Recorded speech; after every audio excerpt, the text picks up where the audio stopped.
ಯಾಕಂದರೆ ಚುನಾವಣೆ ಸೋಲು ಭಾರತೀಯ ಜನತಾ ಪಾರ್ಟಿಗೆ ಇಲ್ಲೇನು ಹೊಸತಲ್ಲ. 1985ರಲ್ಲಿ ರಾಮ್ ಭಟ್ರು ಸೋತಾಗ ನಾವು ಭಾಳ ಇದೇ ರೀತಿಯ ಒಂದು ಜಿದ್ದಾಜಿದ್ದಿ ಆಗಿತ್ತು. ಆ ಬಳಿಕ ನಾವು ಗೆದ್ದು ಬಂದಿದ್ದೇವೆ. ಈ ಕ್ಷೇತ್ರದಿಂದ ಪಲಾಯನ ಮಾಡೋದಿಲ್ಲ, ಹೋರಾಟವನ್ನು ಖಂಡಿತವಾಗಿ ಮುಂದುವರಿಸ್ತೇವೆ. ಚುನಾವಣಾ ಫಲಿತಾಂಶದಲ್ಲಿ ಪುತ್ತೂರಿನಲ್ಲಿ ಯಾಕೆ ಹೀಗಾಯಿತು, ಬಿಜೆಪಿ ಯಾಕೆ 3ನೇ ಸ್ಥಾನಕ್ಕೆ ತಳ್ಳಲ್ಪಟ್ಟಿತು, ಎಲ್ಲರೂ ಕೂಡ ವಿಶ್ಲೇಷಣೆಯನ್ನು ಮಾಡ್ತಾ ಇದ್ದಾರೆ. ಸೊ ಈಗ ಬಿಜೆಪಿಯ ಜಿಲ್ಲಾ ಕಾರ್ಯಕಾರಿಣಿ ಸಮಿತಿ ಸದಸ್ಯರಾಗಿರುವಂತಹ ಚಂದ್ರಶೇಖರ್ ರಾವ್ ಅವರು ನಮ್ಮ ಜೊತೆಗಿದ್ದಾರೆ. ಅವರನ್ನು ಮಾತಾಡ್ಸೋಣ, ಅವರು ಏನು ಹೇಳ್ತಾರೆ ಅನ್ನುವಂಥದ್ದನ್ನು ಕೂಡ ಕೇಳೋಣ. ನಮಸ್ತೆ ಸರ್, ಏನು ಹೇಳ್ತೀರಿ ಫಲಿತಾಂಶದ ಬಗ್ಗೆ ನೀವು? ಫಲಿತಾಂಶ ಜನರ ತೀರ್ಮಾನಕ್ಕೆ ನಾವು ತಲೆಬಾಗ್ತೇವೆ, ಅದರಲ್ಲಿ ಎರಡು ಮಾತಾಡಲಿಕ್ಕೆ ಇಲ್ಲ. ಚುನಾವಣಾ ಕ್ಷೇತ್ರದಲ್ಲಿ ಸೋಲು ಗೆಲುವು ಸ್ವಾಭಾವಿಕ ಇದ್ದದ್ದೇ. ಒಂದೊಂದು ಸಾರಿ ಒಂದೊಂದು ವ್ಯತ್ಯಾಸಗಳು ಸಾರ್ವಜನಿಕ ವಲಯದಲ್ಲಿ ಏನಾಗುತ್ತೆ ಅದನ್ನು ಜನರ ನಾಡಿಮಿಡಿತವನ್ನು ಹಿಡಿಲಿಕ್ಕೆ ಆಗದಂಥ ಸ್ಥಿತಿ ನಿರ್ಮಾಣ ಆಗುತ್ತೆ. ಅಂಥ ಸಂದರ್ಭದಲ್ಲಿ ಚುನಾವಣೆಯಲ್ಲಿ ಸೋಲಾದಾಗ ಅದನ್ನು ನಾವು ಭಾಳ ಯಾವುದು ಸ್ಪೋರ್ಟ್ಸ್ ಆಗಿ ತಗೊಳ್ಬೇಕಾದಂಥ ಅವಶ್ಯಕತೆ ಇದೆ. ಯಾಕಂದರೆ ಚುನಾವಣೆ ಸೋಲು ಭಾರತೀಯ ಜನತಾ ಪಾರ್ಟಿಗೆ ಇಲ್ಲೇನು ಹೊಸತಲ್ಲ. ಹಿಂದೆ 1985ರಲ್ಲಿ ರಾಮ್ ಭಟ್ರು ಸೋತಾಗ ನಾವು ಭಾಳ ಇದೇ ರೀತಿಯ ಒಂದು ಜಿದ್ದಾಜಿದ್ದಿ ಆಗಿತ್ತು. ಆವಾಗಲೂ ನಾವು ಸೋತಿದ್ದೇವೆ. ಆ ಬಳಿಕ 1989ರಲ್ಲಿ ಡಿ ವಿ ಸದಾನಂದ ಗೌಡರು ಇಲ್ಲಿ ಸೋತಿದ್ದಾರೆ. ಆ ಬಳಿಕ ನಾವು ಗೆದ್ದು ಬಂದಿದ್ದೇವೆ. ಆ ಬಳಿಕ ಮತ್ತೆ 2013ರಲ್ಲಿ ಸಂಜೀವ ಮಠಂದೂರು ಅವರು ಸೋತಿದ್ದಾರೆ.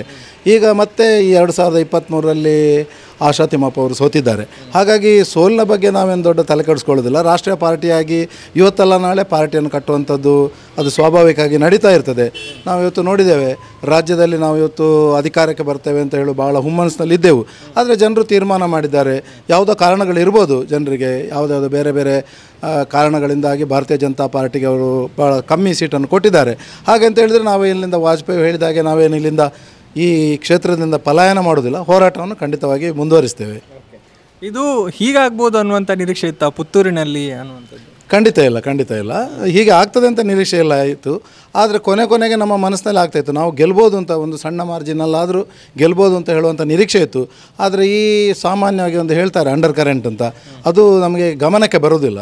ಕೆಲವೊಂದು ಸಾರಿ ನಮ್ಮ ಎದುರಲ್ಲೇ ಇದ್ದು ನಮ್ಮ ಜೊತೆ ಚೆನ್ನಾಗೇ ಮಾತಾಡಿ ಏನಾದರೂ ಒಂದು ತೀರ್ಮಾನವನ್ನು ಜನತೆ ತಗೊಂಡಿದ್ದಾರೆ ಅಂದರೆ, ಯಾಕಂದರೆ ಇಂಥ ಉದಾಹರಣೆಗಳು ಭಾಳಷ್ಟು ನಾವು ರಾಜಕೀಯ ಕ್ಷೇತ್ರದಲ್ಲಿ ನೋಡಿದ್ದೇವೆ. ಭಾಳ ಹಿಂದೆ 1984ರಲ್ಲಿ ಗ್ವಾಲಿಯರ್ನಲ್ಲಿ ಅಟಲ್ ಬಿಹಾರಿ ವಾಜಪೇಯಿ ಅವರು ಕೂಡ ಸೋತಂಥ ಉದಾಹರಣೆ ಇದೆ. ಅದೇ ರೀತಿ ಇಂದಿರಾ ಗಾಂಧಿಯವರು 1977ರ ರಾಯ್ಬರೇಲಿ ಕ್ಷೇತ್ರದಲ್ಲಿ ಅವರು ಕೂಡ ಸೋತಿದ್ದಾರೆ. ಹಾಗಾಗಿ ಸೋಲು ಯಾವಾಗ ಬರುತ್ತೆ ಅಂತ ಗೊತ್ತಾಗೋದಿಲ್ಲ. ಯಾಕಂದರೆ ನಮ್ಮ ನಿರೀಕ್ಷೆಗೂ ಮೀರಿ ಜನರ ಒಂದು ತೀರ್ಮಾನಗಳದು ನಮ್ಮ ಗಮನಕ್ಕೆ ಬರದೇ ಆ ಕೆಲಸಗಳಾಗುತ್ತೆ. ಅಂದರೆ ತಳಮಟ್ಟದ ಕಾರ್ಯಕರ್ತರ ಭಾವನೆಗಳಿಗೆ ಬೆಲೆ ಕೊಡಲಿಲ್ಲ ಅನ್ನುವಂಥದ್ದು ಇದಕ್ಕೆ ಕಾರಣ ಆಯಿತಾ ಅಂತ? ತಳಮಟ್ಟದ ಕಾರ್ಯಕರ್ತರ ಕಾರ್ಯಕರ್ತರು ನಮ್ಮ ಜೊತೆಗೇ ಇದ್ದರು. ಮತದಾರನಿಗೆ ಏನು ಮುನಿಸು ಬಂದಿದೆ ಅದನ್ನು ನಾವೀಗ ಇನ್ನು ವಿಶ್ಲೇಷಣೆ ಮಾಡಬೇಕಾಗಿದೆ. ಮತದಾರ ಯಾಕೆ ನಮ್ಮಿಂದ ದೂರ ಹೋದ ಅಂತ ಹೇಳೋದ್ರ ಬಗ್ಗೆ ಖಂಡಿತವಾಗಿ ನಾವು ವಿಶ್ಲೇಷಣೆ ಮಾಡ್ತೇವೆ. ಇನ್ನೊಂದು ಸ್ವಲ್ಪ ದಿನದೊಳಗೆ ಮತ್ತೆ ಇದಕ್ಕೋಸ್ಕರ ನಾವು ಸೇರಿ ಎಲ್ಲಿ ನಮ್ಮ ಕೊರತೆ, ನಾವು ಎಲ್ಲಿ ಜನರ ಮನಸ್ಸು ಮುಟ್ಲಿಕ್ಕೆ ಎಲ್ಲಿ ಹಿಂದೆ ಬಿದ್ದಿದ್ದೇವೆ ಅಂತ ಹೇಳೋದ್ರ ಬಗ್ಗೆ ಖಂಡಿತವಾಗಿ ವಿಶ್ಲೇಷಣೆಯನ್ನು ಮಾಡ್ತೇವೆ. ಈಗ ಒಂದು ಹಂತದಲ್ಲಿ ನೀವು ಪರಾಮರ್ಶೆಯನ್ನು ಮಾಡಿಕೊಂಡಿದ್ದೀರಿ, ಒಂದು ಹಂತದಲ್ಲಿ ವಿಶ್ಲೇಷಣೆ ಕೂಡ ಮಾಡಿಕೊಂಡಿದ್ದೀರಿ. ನಿಮ್ಮ ಪ್ರಕಾರ ಏನಾಗಿದೆ, ಎಲ್ಲಿ ಎಡವಟ್ಟಾಗಿದೆ? ಇಲ್ಲ, ಈಗಾಗಲೇ ನಾವೇನು ವಿಮರ್ಶೆಯನ್ನು ಮಾಡಿಲ್ಲ. ಇವತ್ತು ಈ ಒಂದು ಸಂದರ್ಭ ಬಂತು. ಇವತ್ತು ನಮ್ಮ ರಾಜ್ಯಾಧ್ಯಕ್ಷರಾದ ನಳಿನ್ ಕುಮಾರ್ ಅವರು ನಮ್ಮ ದಕ್ಷಿಣ ಕನ್ನಡ ಜಿಲ್ಲೆಯ ಸಂಸದರು ಕೂಡ, ಅದೇ ರೀತಿ ಡಿ ವಿ ಸದಾನಂದ ಗೌಡರು ನಮ್ಮ ರಾಜ್ಯದ ಮಾಜಿ ಮುಖ್ಯಮಂತ್ರಿಗಳು, ಬೆಂಗಳೂರು ಉತ್ತರದ ಸಂಸದರು ಕೂಡ ಅವರ ಬಗ್ಗೆ ಒಂದು ಕೆಟ್ಟದಾದಂಥ ಬರಬಾಡಿ ಅದಕ್ಕೆ ಚಪ್ಪಲಿ ಹಾರ ಮಾಡಿದಾಗ ನಾವು ಕಿಡಿಗೇಡಿಗಳು ಮಾಡಿದಂಥ ಈ ಕೃತ್ಯವನ್ನು ಖಂಡಿಸಬೇಕಾದ್ದು ಭಾರತೀಯ ಜನತಾ ಪಾರ್ಟಿಯ ಕರ್ತವ್ಯ ಕೂಡ. ಯಾಕಂದರೆ ಹೋರಾಟದ ಮುಖಾಂತರನೇ ಭಾರತೀಯ ಜನತಾ ಪಾರ್ಟಿಯನ್ನು ಕಟ್ಟಿರುವಂಥದ್ದು. ಹಾಗಾಗಿ ನಾವು ಇನ್ನೂ ಅದರ ಬಗ್ಗೆ ವಿಶ್ಲೇಷಣೆಯನ್ನು ಮಾಡಿಲ್ಲ. ಇವತ್ತು ಅನಿವಾರ್ಯ ಸಂದರ್ಭದಲ್ಲಿ ನಾವು ಸೇರಿ ಇವತ್ತು ಈ ಪ್ರತಿಭಟನೆ ಮಾಡುವಂಥದ್ದು ಆ ಕಿಡಿಗೇಡಿಗಳಿಂದಾಗಿ ಆಯಿತು. ಬಿಟ್ಟರೆ ನಾವು ವಿಶ್ಲೇಷಣೆ ಮಾಡಿ ಏನು ನಿಮ್ಮ ಮುಂದೆ ಬಂದಿಲ್ಲ. ವಿಶ್ಲೇಷಣೆ ಆದ ಮೇಲೆ ಖಂಡಿತವಾಗಲೂ ನಿಮ್ಮ ಗಮನಕ್ಕೆ ಅದನ್ನು ತರುವ ಪ್ರಯತ್ನ ಮಾಡ್ತೇವೆ. ಓಕೆ, ಈಗ ಮತ್ತೊಂದು ಅಭಿಯಾನ ಶುರುವಾಗಿದೆ, ಹತ್ತೂರಿಗೆ ಪುತ್ತಿಲ ಅನ್ನುವಂಥದ್ದು. ಪಕ್ಷೇತರ ಅಭ್ಯರ್ಥಿಯನ್ನು MP ಚುನಾವಣೆಯಲ್ಲಿ ಸ್ಪರ್ಧೆ ಮಾಡಿಸಬೇಕು ಅನ್ನುವಂಥ ನಿಟ್ಟಿನಲ್ಲಿ ಕಾರ್ಯಕರ್ತರ ಒಂದು ಅಭಿಯಾನ ಶುರುವಾಗಿದೆ. ಏನು ಹೇಳ್ತೀರಿ? ಇದು ಅವರ ವೈಯಕ್ತಿಕ ಅಭಿಪ್ರಾಯ, ಅದರ ಬಗ್ಗೆ ನಾನೇನು ಕಮೆಂಟ್ ಮಾಡೋದಿಲ್ಲ. ಹಾಗಿದ್ರೆ ಈಗ ಅದನ್ನು ಹೇಗೆ ಸರಿಪಡಿಸಬಹುದು ಅನ್ನುವಂಥದ್ದು ನಿಮ್ಮ ಲೆಕ್ಕಾಚಾರ? ಅಲ್ಲ, ಭಾರತೀಯ ಜನತಾ ಪಾರ್ಟಿ ಅದನ್ನು ಸರಿ ಮಾಡೋದು ಅಂತಲ್ಲ, ಅದಕ್ಕೆ ಬೇರೆ ಬೇರೆ ವರ್ಗದಲ್ಲಿ ಬೇರೆ ಬೇರೆ ನಾಯಕರುಗಳು ಕೂತ್ಕೊಳ್ತಾರೆ. ಅವರು ಏನು ತೀರ್ಮಾನಗಳನ್ನು, ನಮ್ಮಲ್ಲಿ ಒಂದಿದೆ, ಭಾರತೀಯ ಜನತಾ ಪಾರ್ಟಿ ಒಂದು ತೀರ್ಮಾನವನ್ನು ಕೈಗೊಂಡ್ರೆ ಅದು ಅಖಿಲ ಭಾರತ ಮಟ್ಟದಿಂದ ಬೂತ್ ಮಟ್ಟದವರೆಗೆ ಅದನ್ನು ನಾವು ನಿರ್ವಹಣೆ ಮಾಡುವಂಥದ್ದು ನಮ್ಮ ಕಾರ್ಯಕರ್ತರ ಒಂದು ಧರ್ಮ. ಹಾಗಾಗಿ ಇದರಲ್ಲಿ ಏನು ತೀರ್ಮಾನಗಳು ನಮ್ಮ ಹಿರಿಯರು ತಗೊಳ್ತಾರೆ ಅದಕ್ಕೆ ನಾವು ಬದ್ಧರಾಗಿರ್ತೇವೆ. ಅದು ಯಾವುದೇ ತೀರ್ಮಾನ ಆಗಿದ್ದರೂ ಕೂಡ ಹಿರಿಯರು ನಮ್ಮ ಭಾರತೀಯ ಜನತಾ ಪಾರ್ಟಿಯ ನೇತಾರರು ಏನು ತೀರ್ಮಾನಗಳು ತಗೊಳ್ತಾರೆ ಅದಕ್ಕೆ ನಾವು ಖಂಡಿತವಾಗಿ ಬದ್ಧ ಆಗಿರ್ತೇವೆ. ಬಿಜೆಪಿಯ ಸಿಟ್ಟಿಂಗ್ MLA ಅವರಿಗೆ ಟಿಕೆಟ್ ಕೊಟ್ಟಿರ್ತಿದ್ರೆ ಫಲಿತಾಂಶ ಭಿನ್ನ ಆಗಿರ್ತಿತ್ತು ಅಂತ ತಾವು ಭಾವಿಸ್ತೀರಾ?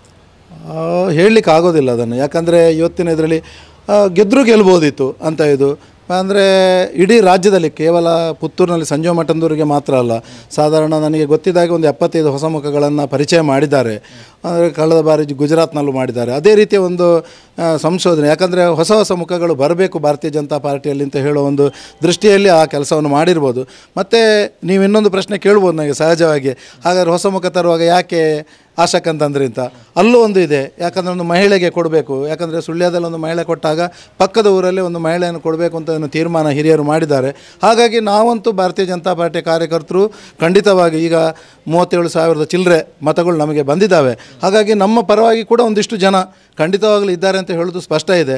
ಮತ್ತು ಮುಂದಿನ ದಿನಗಳಲ್ಲಿ ಭಾರತೀಯ ಜನತಾ ಪಾರ್ಟಿಯನ್ನು ಮತ್ತೆ ಸುದೃಢ ಈ ಪುತ್ತೂರಲ್ಲಿ ಖಂಡಿತ ಮಾಡಲಿಕ್ಕೆ ನಾವು ಎಲ್ಲರೂ ಬದ್ಧರಾಗಿರ್ತೇವೆ. ಇದು ಚಂದ್ರಶೇಖರ್ ಬೊಪ್ಪಳಿಗೆ ಅವರು ಹೇಳಿರುವಂಥ ಮಾತು. ನಾವು ಪಲಾಯನ ಮಾಡೋದಿಲ್ಲ, ನಾವು ಇಲ್ಲೇ ಇರ್ತೇವೆ, ಮತ್ತೆ ನಾವು ಎದ್ದು ಬರ್ತೇವೆ, ಮತ್ತೆ ನಾವು ಗೆಲ್ತೇವೆ ಅನ್ನುವಂಥದ್ದು. ಮತದಾರರು ಯಾಕೆ, ಕಾರ್ಯಕರ್ತರು ನಮ್ಮ ಜೊತೆಗಿದ್ದಾರೆ, ಮತದಾರರು ಯಾಕೆ ಈ ರೀತಿಯ ತೀರ್ಪನ್ನು ಕೊಟ್ಟಿದ್ದಾರೆ ಅದನ್ನು ನಾವು ವಿಶ್ಲೇಷಣೆ ಮಾಡ್ತೇವೆ, ಅದನ್ನು ಕೂಡ ಜನರ ಮುಂದೆ ಇಡ್ತೇವೆ ಅನ್ನುವಂಥ ಮಾತನ್ನು ಹೇಳಿರುವಂಥದ್ದು. ಲೋಕೇಶ್ ಬನ್ನೂರು, ಸುಧಾಕರ್ ಪಡೀಲ್ ಜೊತೆಗೆ ಗೌತಮ್ ಶೆಟ್ಟಿ, ಸುದ್ದಿ ನ್ಯೂಸ್, ಪುತ್ತೂರು.